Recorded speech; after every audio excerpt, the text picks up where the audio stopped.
Welcome to the news updates on AFRICUNIA television, reaching you from our studio in the nation's commercial capital, Lagos, Nigeria. I am Deborah Ezeh. Many thanks for joining me. We begin from Nigeria. Former President Olusegun Obasanjo, Director General World Trade Organization, Dr. Ngozi Okonjo-Iweala, erstwhile President of Nigerian Bar Association, Olisa Agbakoba, and one-time Chairman of the Independent National Electoral Commission, INEC, Professor Atiku, have decried lack of purposeful leadership in Nigeria.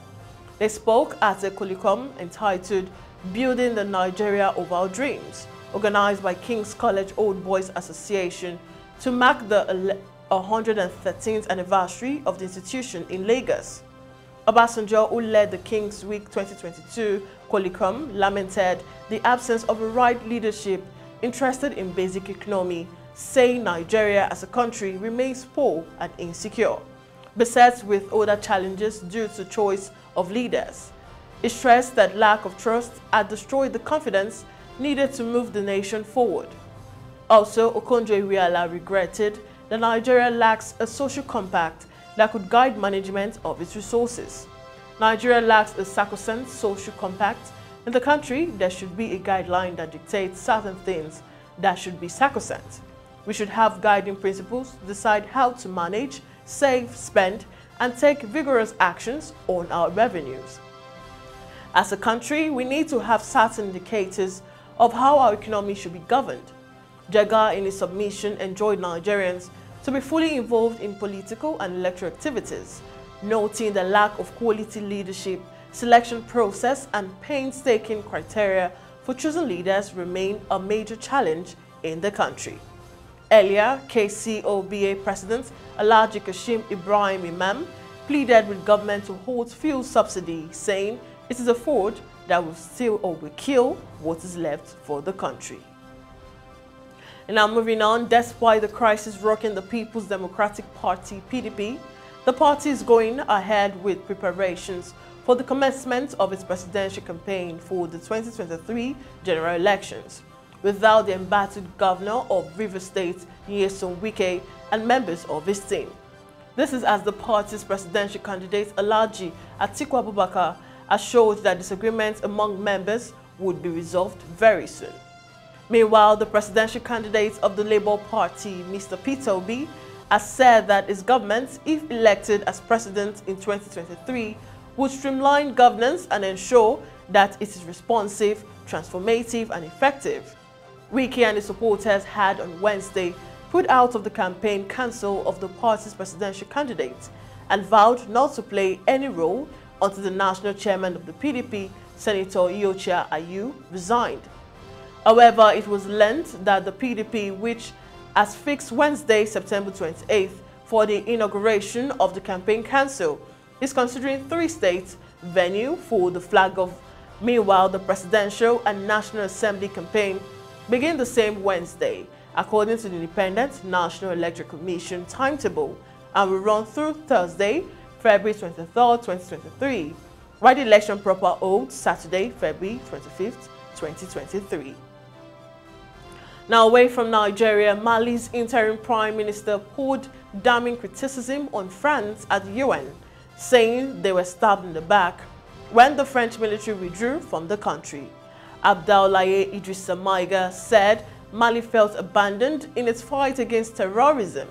The world will remember that after being abandoned in mid-air on 10th June 2021 by France's unilateral decision to withdraw the Burkina forces from Mali, my country was then stabbed in the back by the French authorities, said Maiga.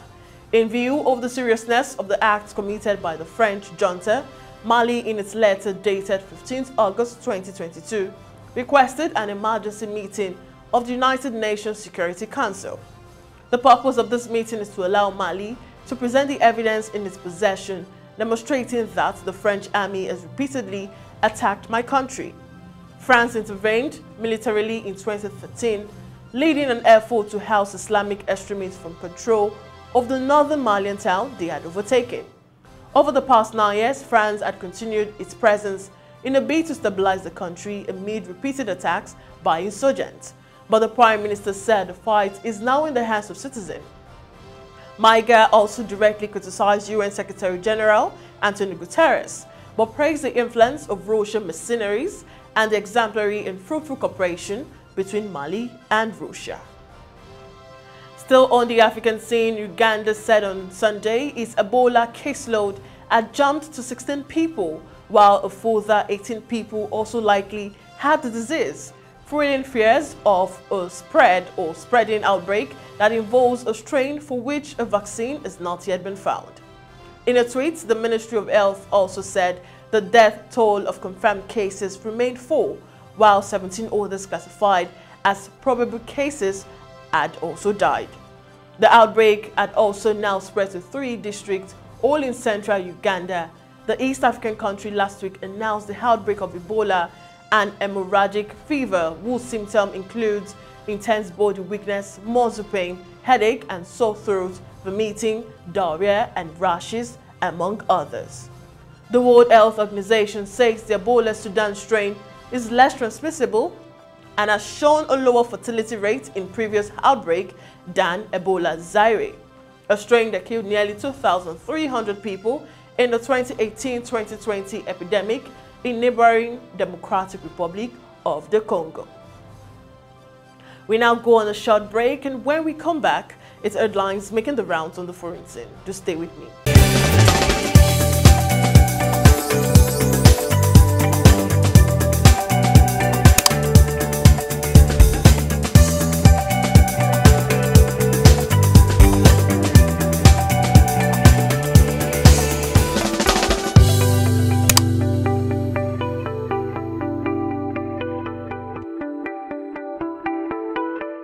And now, on to the headlines.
Now welcome back. We head to the sports scene. Raheem Sterling has jumped to the defense of under pressure England boss Gareth Southgate ahead of a Six Nations League clash with Germany, saying it's not time to panic. England's form has deserted them at just the wrong time, and Southgate's side, who suffered relegation from the Nations League top tier with a game to spare following Friday's 1-0 loss in Italy, are without a win in 5 matches with the World Cup just around the corner. Southgate was booed by some of the travelling support after the defeat at the San Siro, which ratchets up pressure and scrutiny with the World Cup opener against Iran looming large on November 21st. However, Sterling was quick to defend his manager ahead of the game against Germany at the Wembley on Monday evening, citing England's run to the semi-final of the World Cup in Russia 4 years ago and the runners-up finish at last summer European Championship. When asked about the criticism aimed at Southgate, Sterling said, "We all know that is what comes with football and playing at the highest level." And finally, the 2022 World Cup in Qatar kicks off on Sunday, November 20th at the Al Bayat Stadium when the hosts take on Ecuador in Group A. The tournament was originally set to begin a day later with Senegal's game against the Netherlands at Al Tumama Stadium, but Qatar's match was moved forward in August to allow them to open their home tournament. England will now feature on the second day with their Group B match against Iran, scheduled to take place just 8 days after the Premier League shuts down on Monday, November 21st, with a 1 p.m. UK time kickoff. After qualifying via the playoffs, Wales' first game will also be on Monday, November 21st. Wales will then play England on Tuesday, November 29th in Group B. The final will be played at the Lusail Stadium in Doha a week before Christmas on Sunday, December 18th. 4 matches will be played each day during the group stage, which will run over a 12-day period, and see winners and runner-ups progress to the round of 16. Unlike at Euro 2020, there will be a third-place playoff game on December 17th. Now that's all we have for you on News Update today. Do follow all our social media platforms displaying on your screen. And remember, you can link us up on www.africunia.tv to stay connected and updated to our news and other programs. Once again, I am Deborah Ezeh. Bye for now.